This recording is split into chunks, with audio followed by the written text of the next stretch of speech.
My dear guys, আসসালামু আলাইকুম। উসমান সাল মেডিকেল সার্ভিসেস ইউটিউব চ্যানেলের পক্ষ থেকে আপনাদেরকে জানাই স্বাগতম। আশা করি আল্লাহর রহমত আপনারা সবাই ভালো আছেন।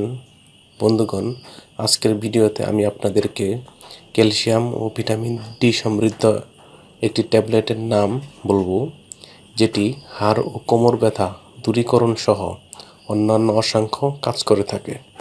পাশাপাশি ট্যাবলেটটির নাম, দাম, কাজ, গ্রুপ বা জেনেরিক নাম, প্রস্তুতকারক কোম্পানির নাম, খাওয়ার নিয়ম, এর সাইড এফেক্টস বা পার্শ্ব প্রতিক্রিয়া সম্পর্কে আলোচনা করব। তবে ভিডিওটি শুরু করার আগে আপনাদের প্রতি আমার অনুরোধ, আপনি যদি আমার চ্যানেলে নতুন হয়ে থাকেন তাহলে অবশ্যই চ্যানেলটি সাবস্ক্রাইব করবেন এবং পাশাপাশি লাইক, কমেন্টস এবং শেয়ার করবেন। বন্ধুগণ, আমরা সচরাচর ক্যালসিয়াম এবং ভিটামিন D3 অভাবে বিভিন্ন ধরনের রোগে ভুগে থাকি। বিশেষ করে হাড়ে ব্যথা বা কোমর ব্যথা সহ অন্যান্য রোগ হয়ে থাকে। তাই ক্যালসিয়াম ও ভিটামিন D3 এর অভাব পূরণের জন্য ডাক্তারগণ সচরাচর তাদের প্রেসক্রিপশনে যে ঔষধটির নাম বা ট্যাবলেটটির নাম বলে থাকেন তার নাম হলো ক্যাডমিন ডি ট্যাবলেট।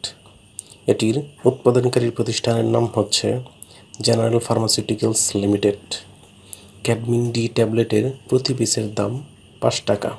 এটি খাওয়ার নিয়ম হচ্ছে এই ক্যালডি ট্যাবলেটের ক্ষেত্রে যেখানে ক্যালসিয়ামের পরিমাণ 500 মিলিগ্রাম এবং ভিটামিন D3 এর পরিমাণ 200 IU, সেই ট্যাবলেটটি একটি বা দুটি করে দিনে 2 বার সেবন করতে পারবে।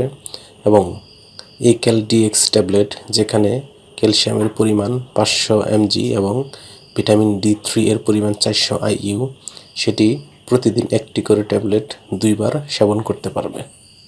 এই ট্যাবলেটটি খাওয়ার পর তেমন কোনো সাইড এফেক্টস না থাকলেও সামান্য সাইড এফেক্টস বা পার্শ্ব প্রতিক্রিয়া দেখা দিতে পারে, যেমন বমি বমি ভাব, মুখ শুকিয়ে যাওয়া, তৃষ্ণা বৃদ্ধি পাওয়া বা কোষ্ঠকাঠিন্য হতে পারে। গর্ভাবস্থায় এবং স্তন্যদানকালীন সময়ে যে কোনো ঔষধ সেবনের পূর্বে অবশ্যই রেজিস্টার্ড চিকিৎসকের পরামর্শ নেওয়া বাধ্যতামূলক। এই ঔষধটি আলো ও তাপ থেকে দূরে ঠান্ডা এবং শুষ্ক স্থানে রাখতে হবে এবং শিশুদের হাতের নাগালের বাইরে রাখতে হবে।